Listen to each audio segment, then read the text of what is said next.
अथर अच्छा भला मन ही मन में श्रेया से शादी की शहनाइयां सुनता हुआ होशियारपुर से जलंधर जा रहा था। वो मामा के हॉस्पिटल पहुंच भी गया था कि उसकी पुरानी क्लाइंट रानी ने उसे जबरदस्ती बुला लिया। अगर आप रानी को भूल रहे हैं तो मैं याद दिला दूं कि ये अथर की लाइफ में आई फर्स्ट एंड लास्ट लेडी थी, जिसके साथ अथर ने कई रातें गुजारी थी, पर किया कुछ भी नहीं था। करना तो छोड़ो, अथर ने उसे बिना कपड़ों के देखा भी नहीं था। इसके पीछे दो रीजन थे। पहला बड़ा रीजन ये था कि रानी असेक्सुअल थी, उसको किसी के भी साथ इंटीमेट होने का मन ही नहीं करता था। वो अथर को अपनी बातें सुनाने के लिए, अपना अकेलापन दूर करने के लिए बुलाती थी। ये बड़ा रीजन था। लेकिन दूसरा और इम्पोर्टेंट रीजन ये भी था कि अथर को रानी में इंटरेस्ट नहीं था। रानी की एज और उसके लोग उसे किसी रिस्पेक्टेड आंटी जैसी लगती थी, लेकिन अब वो ही आंटी आज अथर के घुटनों के पास बैठकर अपने दोनों जुपिटर्स दिखा रही थी। अरे नहीं, क्या कर रही हो आप तो कर नहीं पाती ना कुछ। वो कल तक था, आज नहीं। आज तो हम सब कुछ करना चाहते हैं।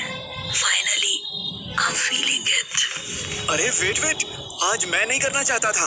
Remember, consent matters. ओ छोड़ो भी तुम्हारा कंसेंट। 1000 रुपए ज्यादा ले लेना। रानी अथर की पैंट खोलने लगी। अथर ने उसे दोनों हाथों से रोक दिया। अरे नहीं, प्लीज बात को समझिए। मैं वो 1000-2000 में बिकने वालों में से नहीं रहा। देखो, अब तुम हमारी तौहीन कर रहे हो। अरे नहीं, मुझे नहीं पता कि ये क्या होती है और इसे करते कैसे हैं। पर प्लीज मेरी बात मानिए और साड़ी से खुद को कवर कीजिए, प्लीज। अथर के प्लीज को साइड में रख रानी ने उसकी पैंट के मेन पॉइंट पर हाथ लगाया तो ऐसे मुस्कुराई जैसे जैकपॉट लग गया हो। अच्छा जी, मुंह में नाना और पैंट में हाँ। तुम्हारी ये छोटी जनाब तो तुम्हारी बात ही नहीं मान रहे। हाँ, वो तो ऐसा कुछ देखकर बॉडी तो रिएक्ट करेगी ना। तो तुम क्यों नहीं रिएक्ट कर रहे? एडवांस चाहिए? नहीं, मुझे जाने की आज्ञा चाहिए, और वो भी हिंदी में। अचानक रानी भड़क गई। Fuck you. उसने पैंट के ऊपर से अथर का अली बाबा इतनी जोर से दबाया कि अथर की चीख निकल गई। What nonsense! ऐसे जबरदस्ती कैसे कर सकती हो तुम? अरे यार, जबरदस्ती ना करनी पड़े इसीलिए बोल रहे हैं तब से। मान जाओ, प्ले विद मी। अंदर से अथर सब कुछ करना चाहता था, पर अभी सुबह श्रेया से शादी करने की बात उठी थी, इसलिए वो खुद से प्रॉमिस कर चुका था कि वो अब जो भी कुछ करेगा वो श्रेया के साथ ही करेगा। स्वीटी के साथ जो रात में हुआ था उसे अथर हैवी ड्रिंकिंग का असर मान रहा था। हालांकि उसी रात के सेक्स की वजह से अथर अभी इतना कंट्रोल भी कर पा रहा था, लेकिन रानी उसके कंट्रोल को तोड़ फोड़ कर उसकी इज्जत लूटने में लगी थी। इससे बचने का एक ही तरीका था, रानी को बातों में लगाना। अच्छा सुनो ना, पहले ये तो बताओ कि आप अचानक रॉयल प्रिंसेस ऑफ राजस्थान से ये डायरेक्ट सनी लियोनी कैसे बन गई? रानी 2 कदम पीछे हटी। उसने अपना पल्लू वापस कंधे पर लिया तो अथर की सांस में सांस आई। वो अर्थ ग्लोब्स को देखते ही परेशान हो जाता था। यहाँ तक जुपिटर साइज ग्लोब्स थे। रानी आराम से सोफे पर उसके साथ बैठी और फिर अथर की गोद में अपना सर रख दिया। पिछले हफ्ते हम रात में टीवी पर एक विज्ञापन देख रहे थे। लेकिन टीवी पर तो कोई प्रोग्राम देखते हैं ना, सिर्फ एड्स कौन देखता है? कोई नहीं, हम भी नहीं देखते अगर हमारी नजर एक अनोखे प्रोडक्ट पर नहीं जाती। अच्छा, कैसा अनोखा प्रोडक्ट? रानी ने गोद में लेटे लेटे ही हाथ बढ़ाकर सेंटर टेबल के नीचे से एक ब्राउन डब्बा निकाला। डब्बा ऑलरेडी खुला हुआ था। उसमें से उसने पिंक कलर की एक छोटी सी डंडी निकाली जो आगे से पतली थी और पीछे से थोड़ी मोटी थी। उसके एंड पर एक बटन दबाकर रानी ने अथर के हाथ से लगाया। वो छोटी सी 6 इंच की स्टिक वाइब्रेट कर रही थी। अथर के हाथ पर गुदगुदी होने लगी। ओह अच्छा, तो ये मंगवाया है आपने? मुझे नहीं पता था कि इंडिया में भी वाइब्रेटर मिलने लगे हैं। मसाजर, इसे मसाजर कहते हैं। हाँ, मतलब जो भी कहते हैं। जब इससे आपका काम बन गया तो आपने मुझे क्यों जबरदस्ती बुला लिया? पूरी बात सुनो। ये हमें लास्ट वीक ऑनलाइन दिखा था। इसकी डिलीवरी में 1 हफ्ते का टाइम दिख रहा था, तो हम ऑर्डर करके इंतजार करने लगे। अब इस इंतजार में हमने जितनी भी अच्छी रोमांटिक फिल्में थी सब देख डाली। एक से बढ़कर एक एरोटिका जांच ली। और बेसब्री से इस मसाजर का वेट करने लगे। ओह अच्छा,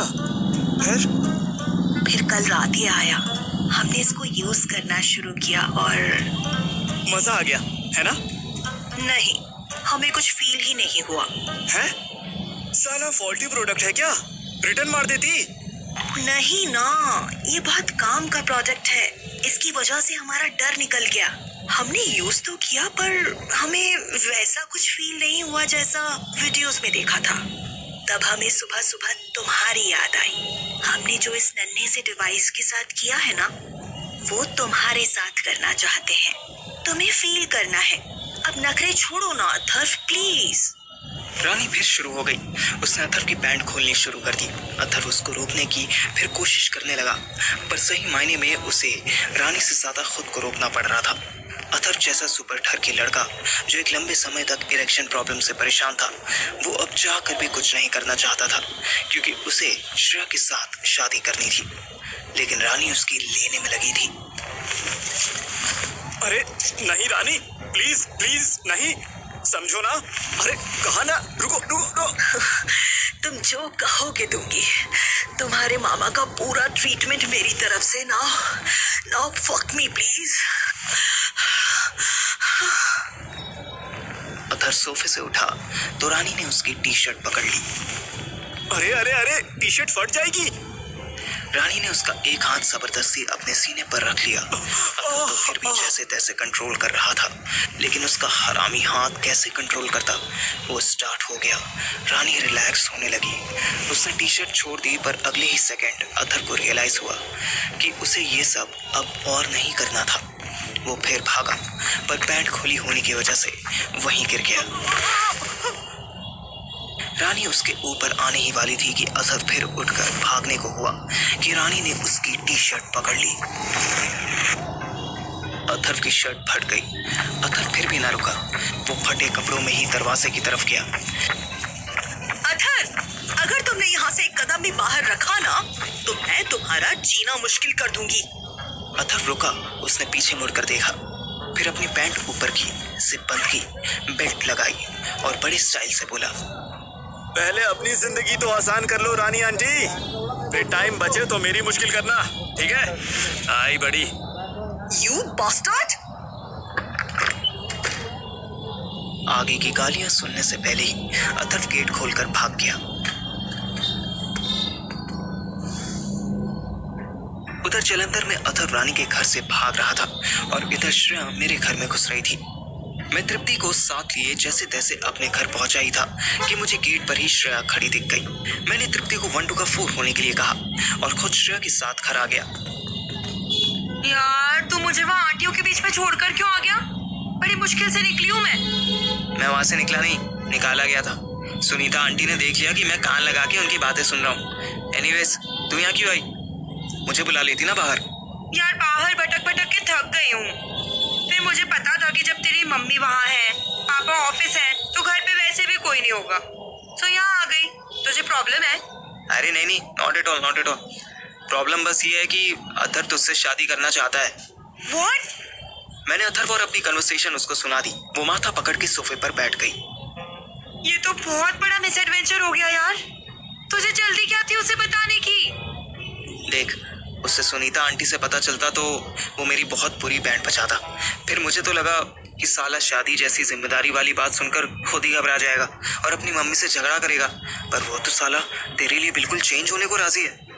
माई फुट, कोई चेंज नहीं होगा वो। आई एम श्योर कि कल रात भी किसी लड़की के साथ रहा होगा और आज फिर किसी लड़की के साथ सोएगा। आफ्टर मैरिज भी यही सब करेगा, और अगर पकड़ा गया ना तो उसका वो डिफेंस सिस्टम है ना, साटरायसिस, उसका नाम लेकर सॉरी सॉरी कहने लगेगा। No way, I can't marry him.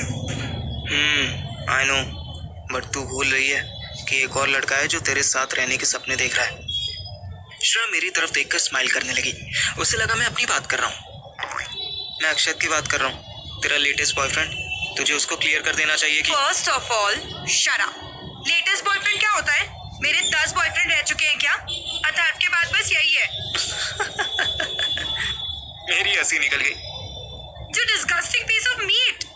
तू ऐसे कैसे हंस सकता है यार? You know what? तू भी अपने दोस्त जैसे ही होता जा रहा है। तू बैठ यहीं वो सच में उठी और बाहर जाने लगी। नहीं श्रेया, प्लीज रुकना, मेरा वो मतलब नहीं था। I really like our bonding. पर श्रेया नहीं रुकी, वो अपनी कार में बैठी और चल दी।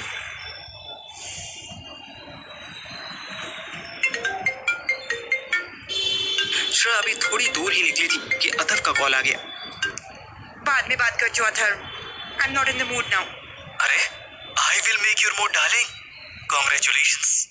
अथर्व कहा ना अभी मूड नहीं है। अरे पर क्यों नहीं? What's wrong? क्या हम रीस्टार्ट नहीं कर सकते? नहीं, नहीं कर सकते। I don't want to give you any reason. But I want a valid reason यार। तुम्हें पता है, मैं अभी अभी तुम्हारे लिए अपने सैटराइसिस को साइड में रखकर भागा हूँ।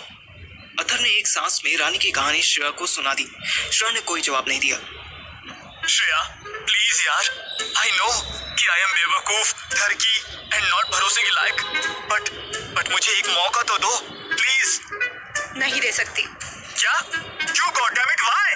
क्यों नहीं दे सकती तुम? Because I am in love with someone. क्या? क्या बोला तूने? कौन है वो मादर?